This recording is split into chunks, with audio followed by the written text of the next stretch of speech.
Oke, di bab 1 ini seperti yang Bapak katakan kita banyak sekali materinya. Jadi saya harapkan juga membaca di buku paket yang online di PSE ya. Bagian kedua kita membahas tentang jenis dan karakteristik kerajinan bahan lunak. Saya nggak mau memberikan pertanyaan ya. Ini saya mau cepat soalnya kita kejar. Bahan lunak alam seperti kemarin sudah kita bahas, itu ada tanah liat, ada foreplay, ada kulit, ada getah nyatu dan juga bubur tisu kalau nggak bubur kertas. Bahannya yang buatan itu ada polimer, ada gips, ada fiberglass, ada sabun, lilin dan juga parafin. Bahan lunak alam seperti tadi, yang ini tidak akan saya jelaskan karena kamu tinggal baca aja. Ini ciri-cirinya ya. Kamu nanti download di GC, silahkan dipelajari. Tanah liat jelas memiliki ciri warnanya sangat beragam, walaupun dominan warnanya coklat. Mudah dihancurkan jika melalui proses pembakaran, jika tidak dibakar. Yang seperti di sekolah itu dia cuma dijemur. Nah, kalau Pak dijemur doang, ketika nanti sudah semakin panas dia akan pecah karena nggak kuat menahan suhu. Campuran tanah liat adalah air ya. Ini air digunakan untuk membantu membentuk tanah liat tersebut. Lalu ada dua cara untuk memberikan warna tanah liat. Satu itu alami itu dibakar. Ketika dibakar dia akan menunjukkan warna merah, merah kekuning-kuningan lah ya, kayak orange gitu, dan juga dicat. Kulit, jelas kulit hewan. Ada kulit yang paling susah itu sekarang malah kulit kerbau. Kulit kerbau itu termasuk yang bagus, namun sekarang sudah mulai langka. Bahkan kerbau pun mungkin terancam punah 50 tahun ke depan. Ada kulit buaya sekarang yang lagi tren, kulit apa tuh? Kulit ular. Terus ada yang juga dibuat wayang ya, itu banyakkan kulit lembu. Tidak tahan air. Nah, jadi ini proses pengeringannya harus maksimal. Karena kalau dikeringkan tidak secara maksimal, dia otomatis akan berjamur dan rusak. Lalu ada pohon nyatu. Getah nyatu ini endemik khas Kalimantan, hanya ada di Kalimantan. Dan ini cukup ribet pengolahannya. Dari awalnya nanti harus disadap dulu, diambil dulu getahnya, terus dimasak itu sampai 3 kali prosesnya. Ini juga harus ada unsur-unsur adat istiadat, tidak bisa asal menebang pohonnya. Tuh, di Kalimantan sana ya, di Dayak sana. Dia cara membentuknya dipanaskan, bisa ditarik-tarik seperti gelang karet gitu. Foreplay ini adonan tepungnya dicampur dengan air, tidak tahan air. Dia membutuhkan pewarna untuk memberikan warna. Dan ini paling mudah dibuat kalau kamu di rumah. Dia hanya menggunakan adonan tepung. Kamu harus mengerti ini pengertiannya dari bahan lunak buatan itu apa, bahan lunak alami itu apa. Kalau yang alami dia memang dari alamnya seperti itu terus dibuat oleh manusia tanpa menggunakan bahan kimia. Kalau di bahan lunak buatan dia ada bahan kimia dan perpaduannya, bukan asli dari alam. Dapat efek duplikasi. Duplikasi itu semacam menduplikat, mengcopy bahan alam dan sifat lunak. Ada polimer dan juga plastisin. Ini ada campuran minyaknya, dapat mengeras dengan plastisin tetap seperti semula. Fiberglass ini struktur cair, jadi dia itu harus ada cetakannya ketika membuat. Nah, tahan lama dan kuat karena dia modelnya dicor, dicetak. Jadi sebelum dia nanti ada model bungkusan gitu, kayak kalau kalian pernah melihat tempat cuka, nah cuka kalau beli bakso itu kan ada tempatnya putih gitu, itu sama wujudnya.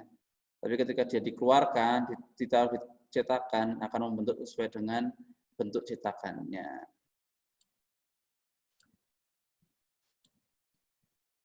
Lilin parafin, saya rasa kalian sudah tahu semua ya lilin itu apa. Nah, lilin itu juga dapat dibentuk sesuka hati kita dengan bantuan cutter, kalau nggak ada alatnya juga yang khusus. Gips ini bahasa lainnya adalah semen putih. Dia berbentuk bubuk. Dia nanti kalau sudah kering, nah ini cukup keras, makanya dia seperti batu ketika kita harus memahatnya. Warnanya putih ya. Kalau sabun saya nggak jelasin, ini jelas sabun itu sabun batang yang kita bacakan di sini ya, yang kita bahas itu mengenai sabun batang yang bisa kita bentuk dengan cara mengurangi bahan tersebut sehingga menjadi objek yang kita inginkan.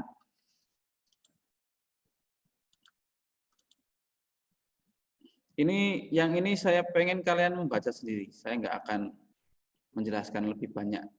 Yang akan saya jelaskan yang bagian kedua. Salah pencet.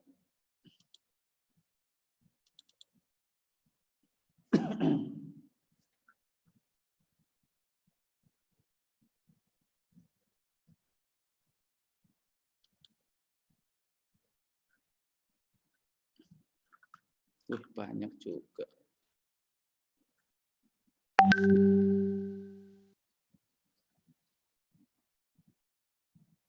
Nah, ini yang akan saya jelaskan ke kalian secara detailnya. Proses produksi kerajinan bahan lunak. Ini proses-proses pembuatannya ketika nanti kamu praktek bisa memilih salah satu dari di sini. Kalau yang bahan buatan itu sudah saya tentukan menggunakan gips. Kok gips sih? Sabun. Gunakanlah sabun. Nanti saya ada tutorialnya, kamu bisa mengikuti prosesnya. Dan itu akan saya masukkan ke SPK juga nilainya. Karena juga ada unsur seninya. Ini saat perancangan baja kerajinan. Ada beberapa syarat ketika kita ingin membuat sebuah kerajinan alami terutama ya. Tapi ini semua nih mau alami dan buatan sama. Yang pertama harus ada kegunaannya itu untuk apa? Utility. Apa Ben bacanya Ben? Utility. Nah, itu. Jelas kegunaannya buat apa? Walaupun secara umum semua yang di bahan yang kita bahas rata-rata digunakan untuk hiasan, figuratif ya, rata-rata figuratif.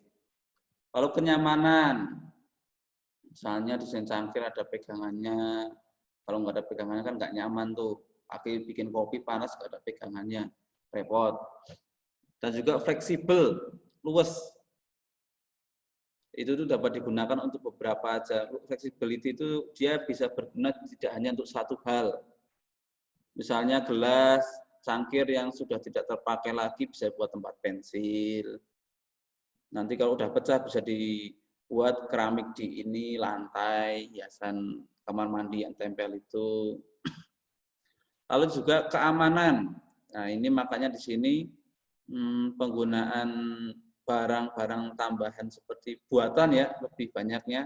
Saya menggunakan bahan-bahan yang kurang, misalnya ada formalin untuk ngawetin barangnya biar tidak cepat rusak. Itu tidak disarankan juga di sini. Lalu keindahan jelas, jangan sampai kita melupakan unsur estetisnya. Dari hasil akhirnya tentu diharapkan, karena di Indonesia kita khususnya sangat bergantung dari kesan awal, packagingnya. Packaging itu apa? Peter, diem aja. Regina, packaging itu apa? Kemasan. Apa? Kemasan. Kemasan, betul. Harus diakui kita semua sering sekali tertarik dengan barang hanya dari kemasannya. Ya enggak? Di sini juga mungkin saya yakin sama. Wah, bagus banget itu covernya, pas dibuka cuma kayak gitu. Itu termasuk pasar kayak gitu itu ya. Entertain ya. Yang penting dia itu menghibur, membuat orang pengen. Setelah pengen kalau udah dibeli kan kita nggak bisa balikin banyak kan. Apalagi makanan ya. Sama kadaluarsanya masih panjang, kita beli covernya bagus ya udah. Nah itu. Ini ada beberapa contoh kerajinan bahan lunak. Ini ada keramik dari tanah liat ya. Jadilah keramik. Ini melalui proses pembakaran. Kalau tidak melalui proses pembakaran, dia mungkin akan pecah di usia sekitar, misalnya kayak gini yang tengah-tengah, dia belum memulai proses pembakaran. Dia bisa kering. Cuma nanti ketika dia suhu tertentu di batas misalnya sampai 100 lebih, dia nanti akan pecah dengan sendirinya. Makanya harus ada proses pembakaran terlebih dahulu agar bisa bertahan lebih lama. Kalau di sini ada tepung foreplay, ini yang paling mudah sebenarnya kalian buat di rumah karena hanya menggunakan tepung. Kalau ini jelas bukan sesuatu yang harus kita praktekkan, kamu harus ke Kalimantan sana kan nggak mungkin. Apalagi kerajinan kulit, ini cukup ribet.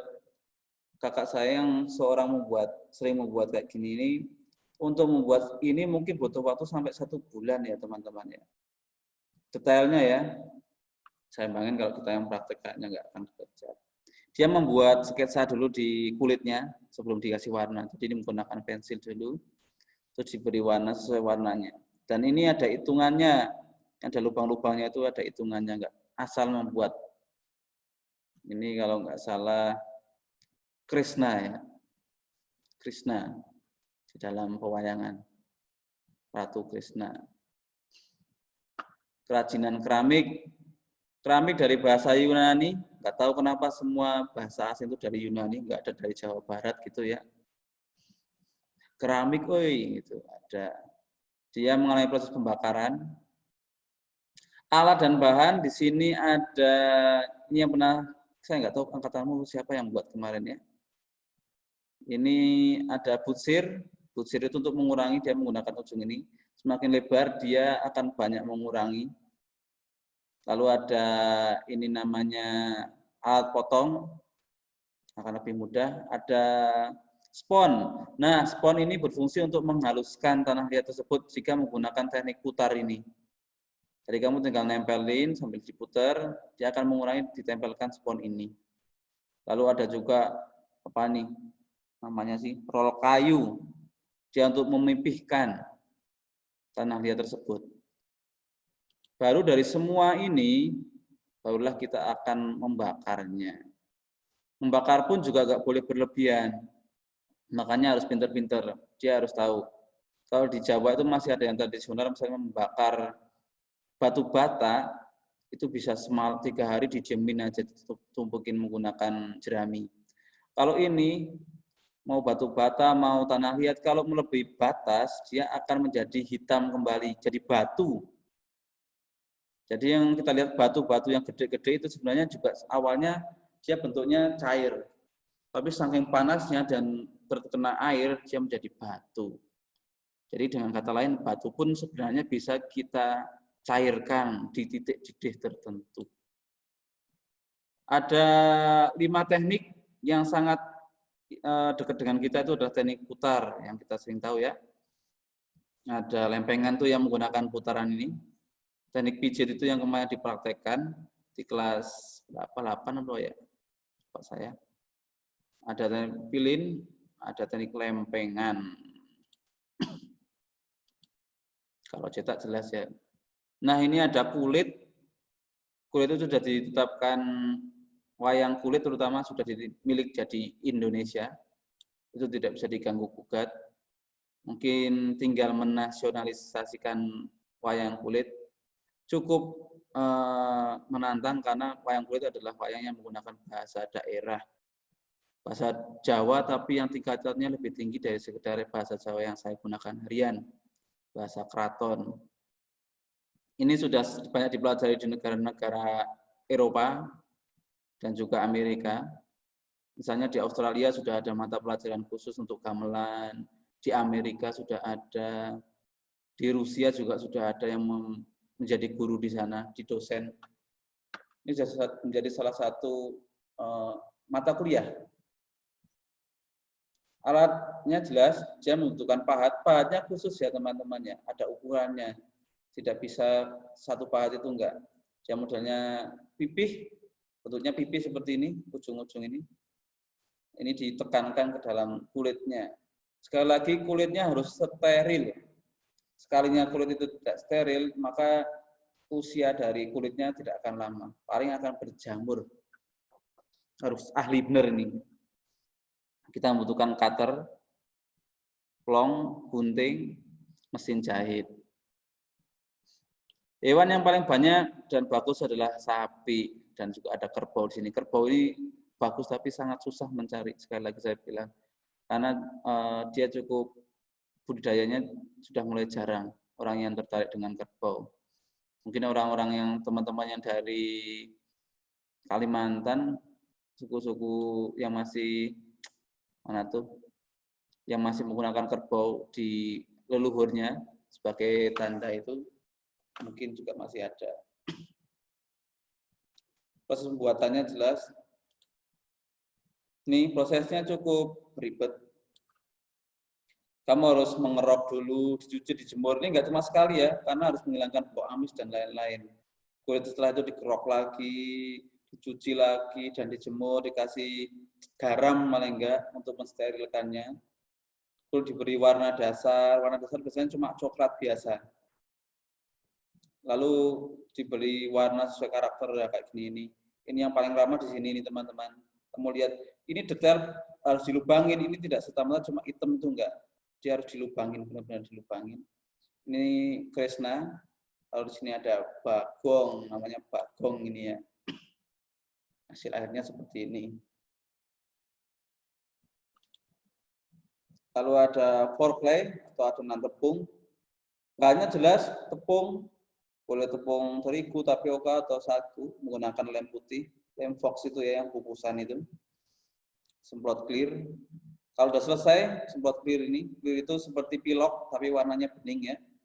Dan cat akrilik kalau kamu mau mengecatnya. Prosesnya ini paling gampang. Mungkin untuk bahan alami kamu bisa praktek di rumah menggunakan ini teman-teman. Jadi ada prakteknya. Kita akan lihat nanti. Peralatan kamu bisa lihat sendiri. Ini memberi peluang bisnis yang begitu besar. Kamu bisa jualan ini dengan cara post di IG kalian masing-masing karya kalian. Getahnya itu, ini yang sudah saya jelaskan di awal, merupakan endemik khas dari Indonesia, khususnya Pulau Kalimantan, hanya ada di sana. Pertama dia harus dileput dahulu, ambil getahnya itu digiling agar bisa dilunakkan lagi, giling lagi, pun diulang-ulang terus sampai dia mendapatkan tekstur yang diinginkan.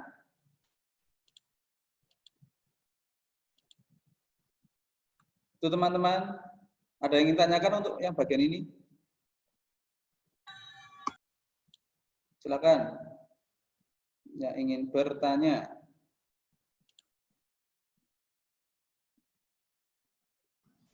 Bapak